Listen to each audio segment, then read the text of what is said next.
এই ভিডিওতে আমরা জানব বৈশাখ মাসের পূর্ণিমার সময়সূচি বা পূর্ণিমার সময় তালিকা শ্রী মদন গুপ্তর ফুল পঞ্জিকা থেকে আমরা জেনে নেব। তবে আসুন ভিডিওটি শুরু করা যাক। সর্বপ্রথমেই আমরা জানব বৈশাখ মাসের বুদ্ধ পূর্ণিমা আরম্ভ ও শেষ, মানে এই পূর্ণিমা তিথি কতক্ষণ পর্যন্ত থাকবে।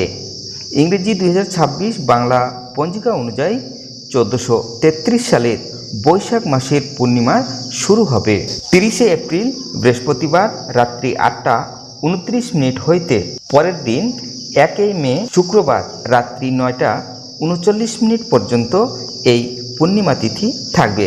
বাংলা পঞ্জিকা অনুযায়ী 16ই বৈশাখ বৃহস্পতিবার রাত্রি 8টা 29 হইতে পরের দিন 17ই বৈশাখ শুক্রবার রাত্রি 9টা 39 পর্যন্ত এই পূর্ণিমা তিথি থাকবে। পূর্ণিমার উপবাস করা হবে 17ই বৈশাখ 1 মে শুক্রবার। পূর্ণিমার নিশি পালন করা হবে 16ই বৈশাখ 30শে এপ্রিল বৃহস্পতিবার।